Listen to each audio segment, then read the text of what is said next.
now, almost a century after his passing, than when he lived among our people of his earlier time.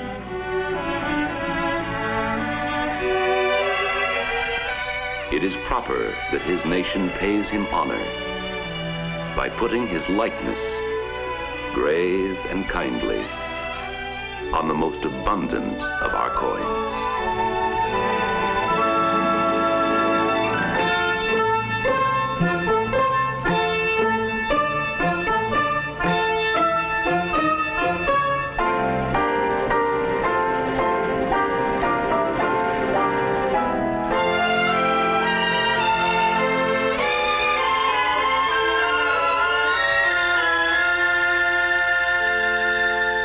Ours is a rich and variant land.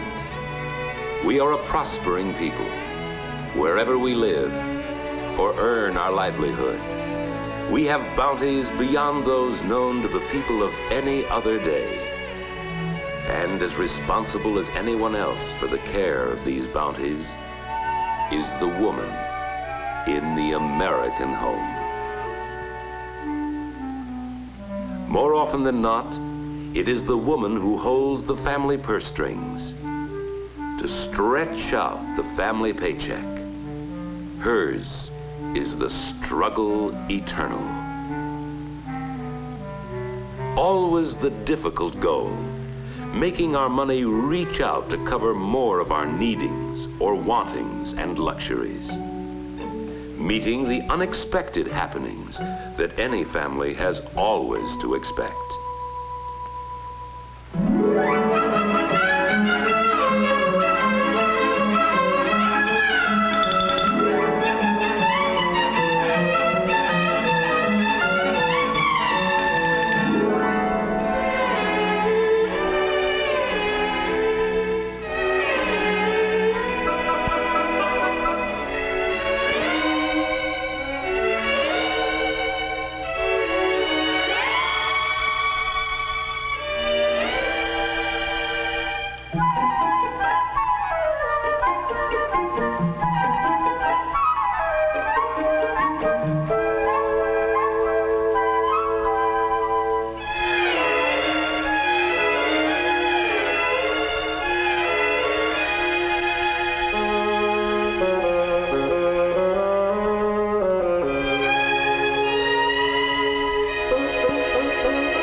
There are times when she feels lonely in this responsibility to her family, yet she carries it in ways that are varied, in ways that are many, in ways that call for careful planning and for further use of what we already have, for making do so nothing will be wasted, or doing without.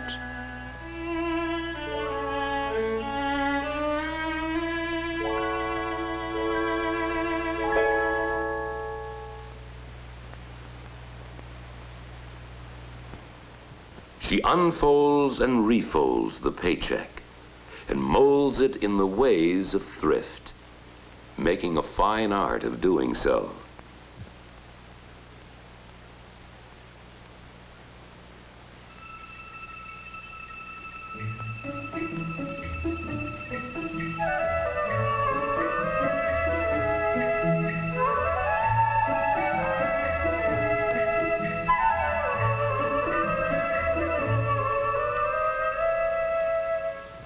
As she lives her life as the woman American, we often seem to charge her with the responsibility of getting more out of the family purse than is there.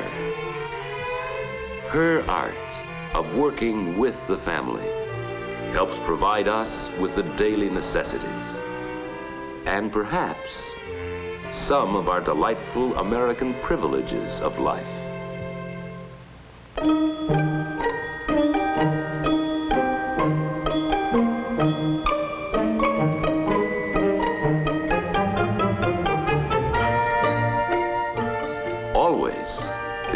support is based on saving, by reducing the family needs, as well as by spending, for she spends to save and saves to spend.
She spends carefully for the needs of the day in order to provide for all the years to come.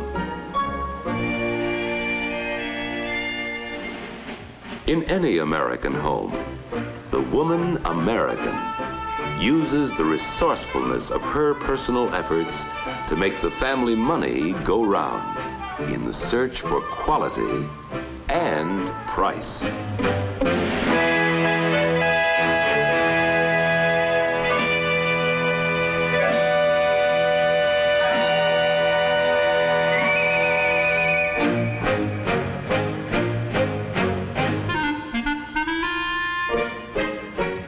If the purchases have been good ones, they can serve new owners as time goes on, and will last, and last, and last, and last, and last.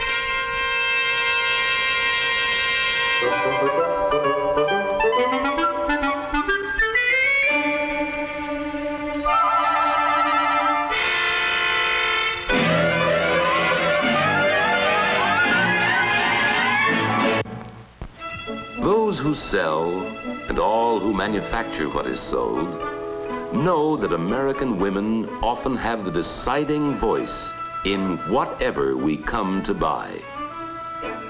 They offer her the romance, the adventure of choosing from foods gathered from the four corners of America, and indeed from all the world, all well lighted for selection, placed where she can reach them, arranged for time-saving as well as money-saving selection, even though she may shop only once a week. Behind all she sees and buys are suppliers, and suppliers of suppliers, men and women who know how much the many pennies they save in handling what she buys before she buys may mean to her in individual purchases. These are pennies saved that enable her to give the family more for the penny. Looking for low price, she may be wiser than those who think the most is always the cheapest.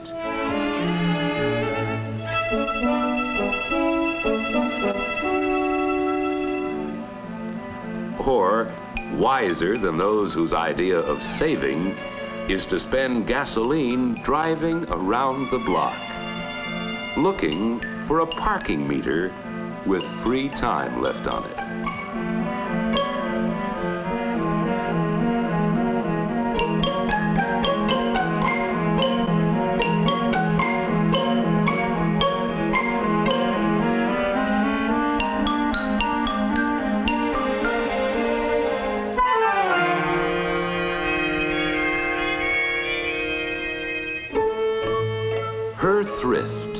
is concerned with weighing the cost of present needs against the rewards of saving for future necessities.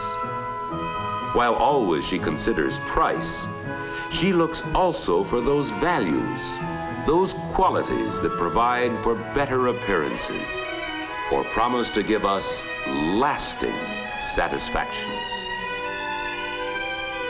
We see to it that whatever we buy is functional, that it is individually suited to the purpose for which we are to use it. The fine art of practicing economy with a larger view.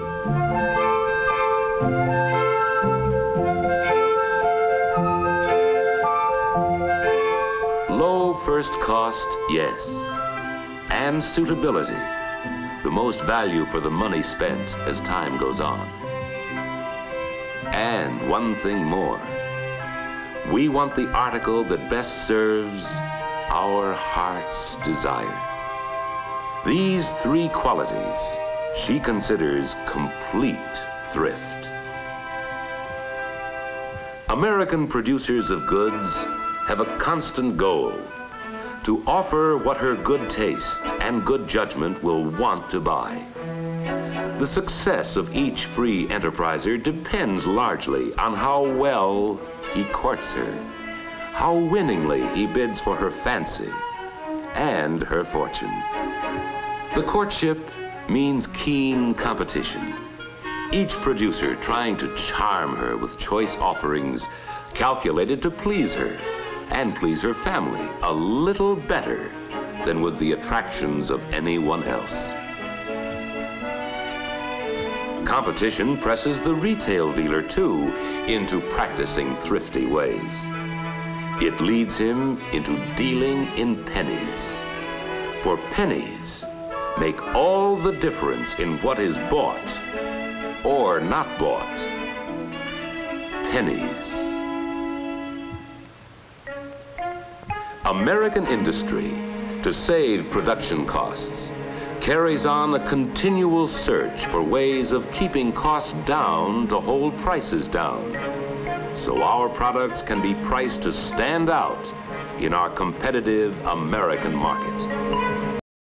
Lumbering turns what once was waste into new materials that help provide for family wants. Better, more serviceable articles for us to use and treasure. Cellophane from sawdust, rayon from chips, lacquers and enamels from edgings, plastics from slabs, all from the cellulose of wood that once was wasted. Costs are lowered often and prices held down by packing only the concentrated goodness, the essence of the goodness, and so reduce the costs of shipping needless bulk. Volume is important in low cost. Any machine tool that turns out things we need may cost the same whether the machine is used to turn out a dozen or a million. With the big divisor of 1 or 2 million and more, the cost of each unit is less, and this is vital.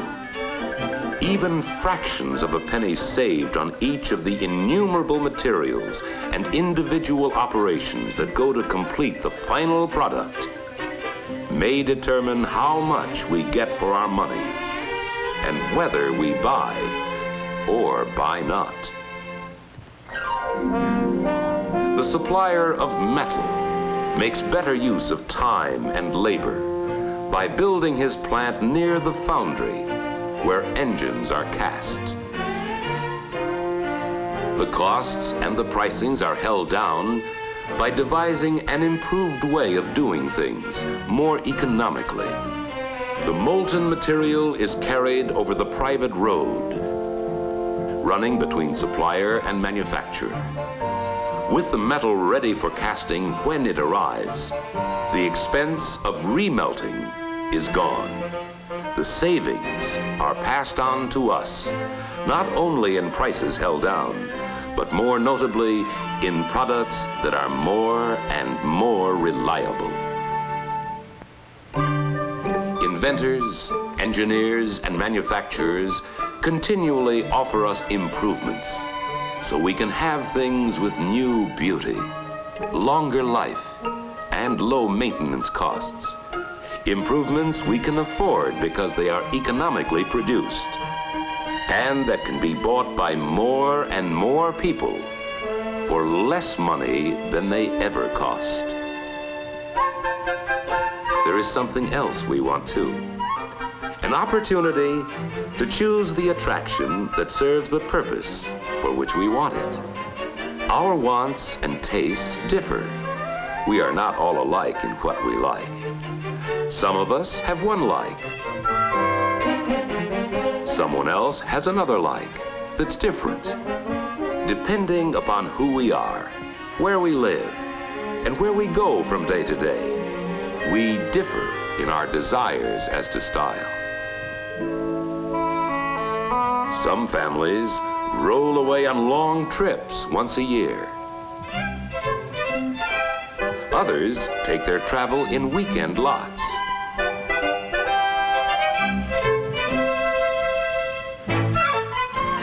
Some delight in social recreation. Some give their leisure largely to community affairs. And there are those who prefer a thrifty privacy.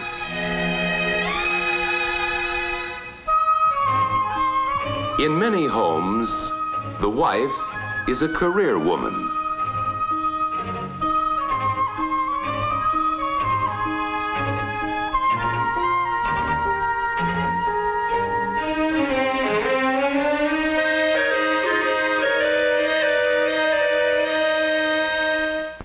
In other homes, the daughter goes to college. And then there are families where father and son form a working team. Whatever our way of life, our savings include giving the best of far-seeing care to the possessions we rely on.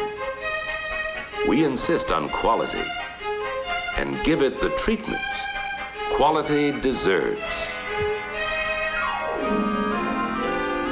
In the come and go of buying, in saving and conserving for family needs, each of us is an individual. Each of us wants what will suit us and our own folks best. And so the producers of our free enterprise goods have to work to give us a wide variety of good old American choice. The things that are right for us as we see it. All brought to us by American competition in economy, providing us with the good life of plenties we enjoy. Among the things of our good life is the vast array of food choices we have. The homes, tailored and equipped to meet our individual needs, according to each family's interests and each one's style of living.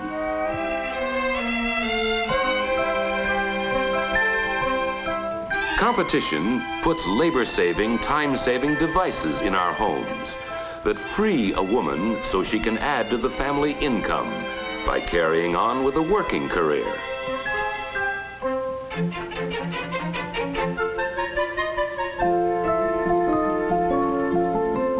While she and her family are out, these conveniences breathe life into a house. The evening meal started, the house warm, and the lights on when they begin to return at night.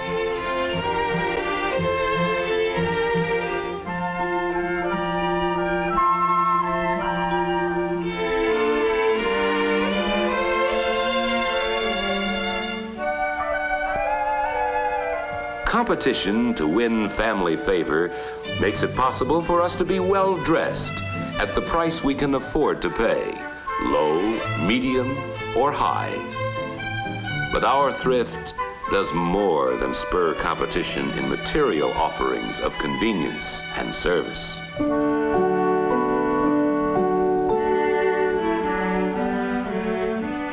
To provide for the well-being of others, as well as for our own, we have our charities, our churches, our synagogues, our cathedrals.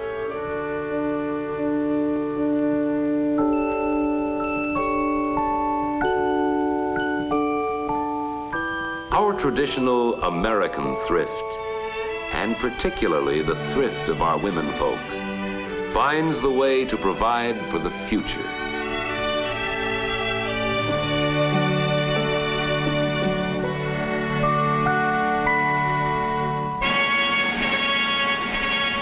Our own security is important, but we save even more for our dependents of every age, the growing needs of our growing boys and girls. We save for years oftentimes, to spend on education. And our youngsters are able to attend schools that become more modern, schools that offer all of us a chance to improve what we know. As we choose, we have almost unlimited varieties of fun, ranging from the enjoyment of watching the antics of others, having the fun of doing ourselves, or seeing others do. We may indulge in all the excitement of water sports, or take our rolling waves powder dry. There is the choice of the quietness of games for just two, and the celebrations in which whole communities participate.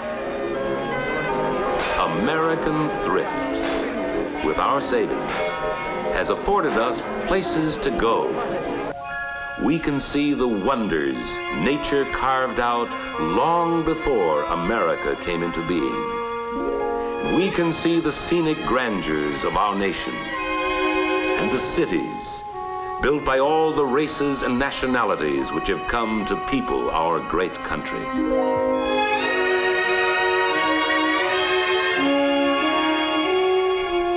Our abundance is big and comes from bigness.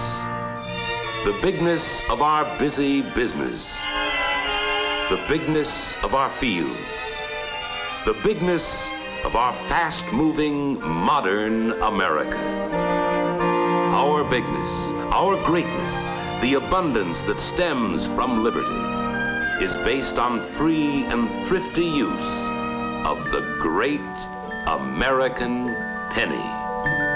We make more pennies than we used to. They are made more easily, and we do more buying with them. The penny, the foundation of our wealth. Enough new pennies coming from our mints each month to supply copper for 3 new statues of liberty.